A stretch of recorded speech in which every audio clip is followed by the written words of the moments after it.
السلام علیکم ناظرین اکرامی، ہم امید کرتے ہیں کہ آپ سب خیریت سے ہوں گے۔ ناظرین اکرامی، آج جو ویڈیو ہم آپ لوگوں کی خدمت میں لے کر حاضر ہوئے ہیں، اس ویڈیو میں ہم آپ کو بتائیں گے کہ حضرت آدم علیہ السلام کی وفات سے پہلے حضرت آدم علیہ السلام کو جنت کا پھل کھانے کی آرزو ہوئی تھی، کس طرح سے ہوئی تھی، اور انہوں نے اپنے بیٹے کو کس طرح سے کہا تھا کہ ان کو یہ پھل کھانے ہیں، اور جب فرشتے حضرت آدم علیہ السلام کی روح قبض کرنے لگے تو حضرت حوا کا کیا رسپانس رہا، اس کے بارے میں بھی ہم آپ کو بتائیں گے۔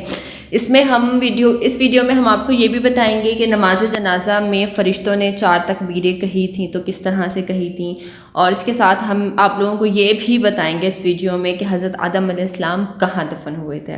ناظرین اکرامی، بہت ہی زیادہ امپورٹنٹ سی ویڈیو ہے، بس آپ لوگوں سے گزارش کریں گے کہ ویڈیو کو آپ نے اینڈ تک کلاس میں دیکھنا ہے، مکمل طور پر سمجھنا ہے۔ اس سے پہلے کی جو ویڈیو تھی اس میں ہم نے آپ کو بتایا تھا کہ حضرت آدم علیہ السلام کی وفات اور اپنے بیٹے حضرت شیش علیہ السلام کو ان کی وصیت کرنے کا ذکر، اس میں ہم نے آپ کو بتایا تھا کہ حضرت آدم علیہ السلام نے کس طرح سے اپنی وفات سے پہلے حضرت شیش علیہ السلام کو وصیت کی تھی۔ تو آج کے اس ویڈیو میں ہم آپ لوگوں کو بتانے لگے ہیں کہ حضرت ابن کعب فرماتے ہیں کہ جب آدم علیہ السلام کی وفات کا وقت قریب آیا تو اپنے بیٹوں کو فرمایا کہ میرے بیٹوں، میں جنت کا پھل کھانا چاہتا ہوں، تو ان کے بیٹے پھل لینے کے لیے چل پڑے۔ تو راستے میں فرشتوں سے ملاقات ہو گئی اور ان کے پاس کفن اور حنوط نامی خوشبو تھیں، اور ساتھ ہی کلہاڑیاں، بیلچے اور ٹوکریاں تھیں۔ فرشتوں نے آدم علیہ السلام کے بیٹوں سے پوچھا کہ تم کدھر جا رہے ہو اور کیا تلاش کر رہے ہو؟ انہوں نے جواب دیا کہ ہمارے باپ آدم بیمار ہیں اور جنت کا پھل کھانا چاہتے ہیں۔ فرشتوں نے کہا کہ واپس چلو، تمہارے باپ آدم علیہ السلام کا وقت پورا ہو چکا ہے۔ جب فرشتے آدم علیہ السلام کے پاس پہنچے تو حضرت حوا نے پہچان لیا اور حضرت آدم علیہ السلام کی اوٹ میں ہو گئی۔ آدم علیہ السلام نے فرمایا کہ دور ہو جا میرے سے، میں تجھ سے پہلے پیدا ہوا ہوں، اسی لیے میرے اور میرے اللہ کے فرشتوں کے درمیان حائل نہ ہو۔ پس فرشتوں نے ان کی روح قبض کی، ان کو کفن پہنایا اور خوشبو لگائی اور ان کے لیے قبر کھودی اور ان کی لحد بنائی اور ان پر نماز جنازہ پڑھائی۔ پھر ان کو قبر میں داخل کیا اور ان پر مٹی ڈال دی۔ پھر کہا، اے آدم کے بیٹوں، میت کو دفنانے کا تمہارے لیے یہی طریقہ ہے۔ حضرت ابی بن کعب تک اس حدیث کی سند صحیح ہے۔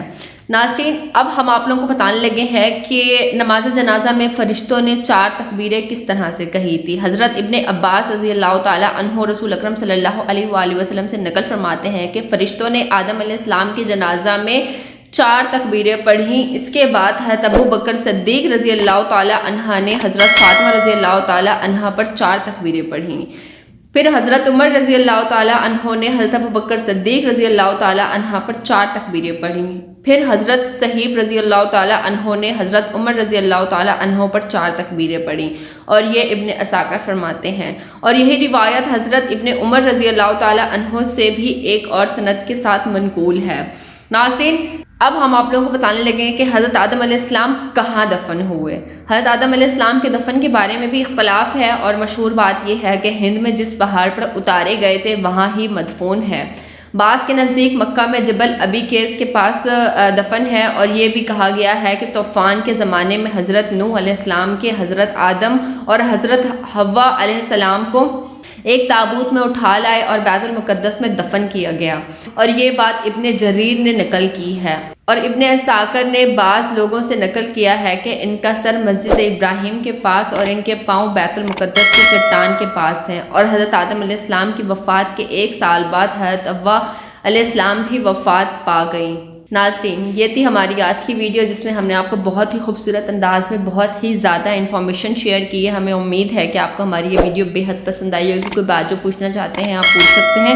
خیال رکھیے گا اپنا، آپ سے ملاقات ہوتی ہے پھر نیکسٹ ویڈیو میں۔ اللہ حافظ۔